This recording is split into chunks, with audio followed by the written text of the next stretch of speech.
જામનગરમાં લોકસભાની ચૂંટણીને અનુલક્ષીને ભાજપ દ્વારા બે વિધાનસભાની બેઠક મુજબના મધ્યસ્થ કાર્યાલય ખુલ્લો મૂકવામાં આવ્યું, જેમાં જામનગર લોકસભા બેઠક ભાજપના ઉમેદવાર પૂનમબેન માડમ, ધારાસભ્ય દિવ્યેશ અકબરી, રીવાબા જાડેજા સહિત સ્થાનિકો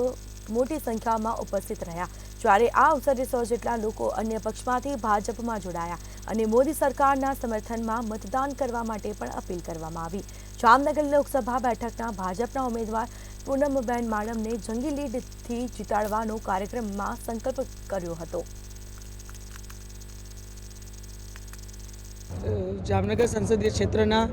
78 વિધાનસભાના મધ્યસ્થ કાર્યાલયની શુભ શરૂઆત કરવામાં આવી, જેમાં શહેર અધ્યક્ષ શ્રી વિમલભાઈ, આ 78 વિધાનસભાના ધારાસભ્ય બેન શ્રીમતી રીવાબા જાડેજા, 79 વિધાનસભાના ધારાસભ્ય ભાઈ શ્રી દિવેશભાઈ અકબરી, મેયરશ્રી,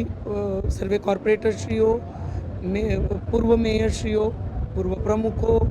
વિશાળ સંખ્યામાં સર્વે નાગરિકગણ, અલગ અલગ સમાજોના પ્રતિનિધિ, અલગ અલગ સંગઠનના સર્વે હોદ્દેદારો અને બહુ મોટી સંખ્યામાં કાર્યકર્તાઓ અને નાગરિકોની ઉપસ્થિતિમાં બે કાર્યાલય 78 વિધાનસભા અને 79 વિધાનસભાના કાર્યાલયોની શુભ શરૂઆત કરવામાં આવી. જે જામનગર મહાનગરની બંને વિધાનસભાઓ એટલે કે 78 ઉત્તર અને 79 દક્ષિણ બંને વિધાનસભાના મધ્યસ્થ કાર્યાલયના ઉદ્ઘાટન આજે આપણા લોકલાડીલા ઉમેદવાર અને જે સતત ત્રીજી ટર્મ માટે ઐતિહાસિક વિજય તરફ આગળ વધી રહ્યા છે એવા આપણા લોકપ્રિય સાંસદ બેન શ્રી પૂનમબેનના વરદ હસ્તે કરવામાં આવ્યું હતું. આ તબક્કે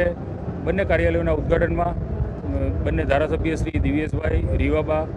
કોર્પોરેશનના 5 પદાધિકારીઓ, મેયરશ્રી, ડેપ્યુટી મેયરશ્રી, સ્ટેન્ડિંગ કમિટી ચેરમેન, નેતા અને દંડક,